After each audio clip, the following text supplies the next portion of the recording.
Bienvenue. Alors, l'IA dans le développement de logiciels, c'est un peu le Far West en ce moment, non? On va voir ensemble comment passer de ce qu'on appelle le vibe coding, c'est-à-dire coder un peu au feeling, à de vraies méthodes bien structurées. En bref, comment on abandonne le chaos pour la stratégie. On commence donc avec ce concept, le vibe coding. Qu'est-ce que c'est?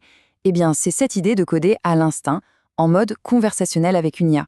Sur le papier, ça a l'air super rapide, très agile. On lance une idée, l'IA répond, on prend le code. Sauf que, en réalité, cette approche cache pas mal de pièges. On parle de coûts cachés et de vrais problèmes de fond qui peuvent littéralement paralyser un projet sur la durée. Et tenez-vous bien parce que ce chiffre est assez parlant. 70%. C'est le pourcentage de suggestions de code générées par l'IA que les développeurs rejettent. Oui, 7 suggestions sur 10. Imaginez un peu le gaspillage. C'est du temps perdu, de la puissance de calcul jetée par les fenêtres, les jetons d'API qui partent en fumée. Au final, on passe plus de temps à trier le bruit qu'à vraiment créer de la valeur. Et ce n'est pas tout, loin de là.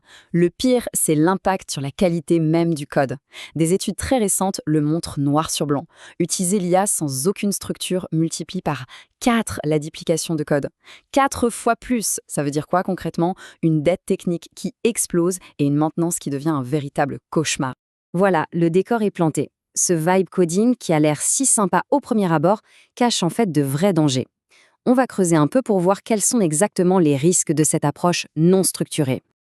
En résumé, on se retrouve avec plusieurs gros problèmes. D'abord, un effet boîte noire. Impossible de savoir pourquoi le code a été généré de cette façon. Ensuite, le manque de reproductibilité. On pose la même question, on obtient un résultat différent. C'est pas viable. On gaspille des ressources, comme on l'a vu, et on se retrouve avec un code fragile, difficile à réutiliser. C'est justement pour régler ça que des méthodes plus structurées ont vu le jour. Bon, passons aux solutions. La première qu'on va aborder, c'est BMAD. Pour bien cela représenter, il faut l'imaginer comme un architecte. C'est une approche très méthodique, de haut en bas, pensée pour les grosses structures et les projets d'entreprise. L'idée centrale de BMAD, c'est de voir tout le cycle de développement comme un processus qui doit être structuré et surtout auditable. Le but n'est pas juste de cracher du code, non, c'est d'orchestrer une collaboration hyper rigoureuse entre les humains et des agents d'IA qui ont chacun leur spécialité. Alors, comment ça marche concrètement? C'est un processus en 3 phases. D'abord, les fondations. Des agents IA génèrent tous les documents importants, les spécifications, l'architecture et tout est versionné dans Git. C'est propre. Ensuite, le développement. Là, l'humain n'écode pas, il guide l'IA avec des fichiers story, des cahiers des charges super détaillés et un manifeste de contrôle pour poser des garde-fous. L'humain devient un chef d'orchestre. Enfin, l'alignement. Tout le code passe par des revues où des agents, humains et IA, vérifient que tout est bien conforme au plan de départ. On le voit bien, BMAD, c'est la solution parfaite pour les projets complexes, les secteurs où il y a beaucoup de régulation, on pense à la finance, à la santé, à tout ce qui touche à des certifications exigeantes. C'est aussi idéal pour les grandes équipes qui travaillent à distance. Bref, partout où la gouvernance et la traçabilité ne sont pas des options mais des obligations, BMAD est vraiment la bonne approche. Maintenant, on change complètement de décor. On passe à une philosophie radicalement opposée, Ralph. Si on continue notre métaphore et que BMAD est l'architecte qui planifie tout, alors Ralph, c'est l'ouvrier sur le chantier, l'exécutant infatigable. C'est une approche tactique qui part du bas et qui est ultra minimaliste. Le concept de Ralph est d'une simplicité presque déconcertante. L'agent IA plante, il perd le fil? Pas grave, on le relance, en boucle. La magie, c'est qu'à chaque redémarrage, l'agent regarde l'état des fichiers. Il voit ce qui a été fait, ce qui manque, et il continue sa tâche. C'est cette boucle constante d'observation et d'action qui, petit à petit, le fait converger vers le résultat final. Et cette petite ligne de code, c'est l'incarnation parfaite de Ralph. Un simple while, semi-point do, semi-point done en script shell. C'est tout. Cette boucle relance l'agent encore et encore sans s'arrêter jusqu'à ce que le travail soit fait. C'est brut de décoffrage, c'est simple, mais pour certaines tâches bien précises, c'est d'une efficacité redoutable. Mais attention, Ralph n'est pas la solution à tout. C'est un super outil pour des choses très ciblées, démarrer un nouveau projet, faire de la réfactorisation à grande échelle, générer des tonnes de tests. Par contre, il y a des domaines où il ne faut surtout pas l'utiliser. On ne lui confie pas du code critique pour la sécurité, ni des grandes décisions d'architecture. Et surtout, il faut l'éviter si on n'a pas un contrôle très strict des coûts, parce que la facture d'API peut grimper très très vite. Alors au final, faut-il vraiment choisir? L'architecte méticuleux d'un côté, l'ouvrier acharné de l'autre? Eh bien, la vraie bonne idée, ce n'est pas de choisir l'un ou l'autre.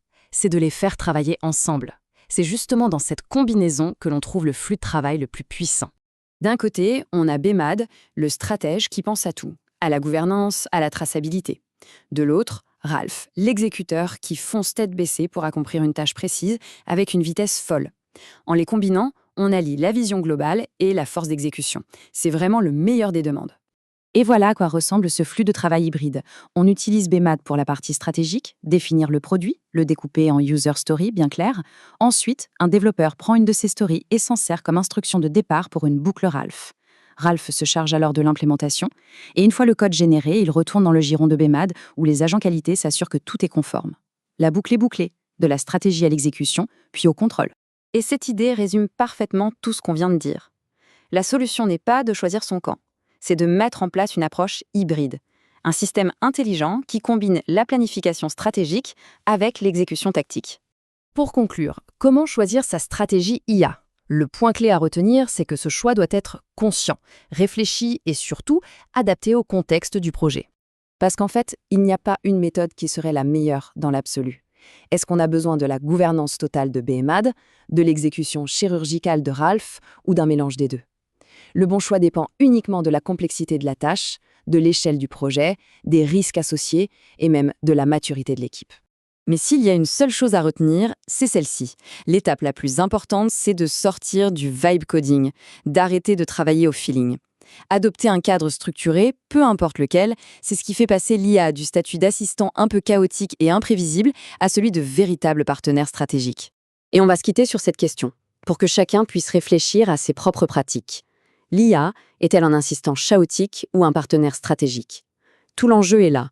Faire en sorte que l'IA soit une force qui apporte de la qualité et assure la pérennité des projets, et non pas une source de plus de chaos et de dettes techniques.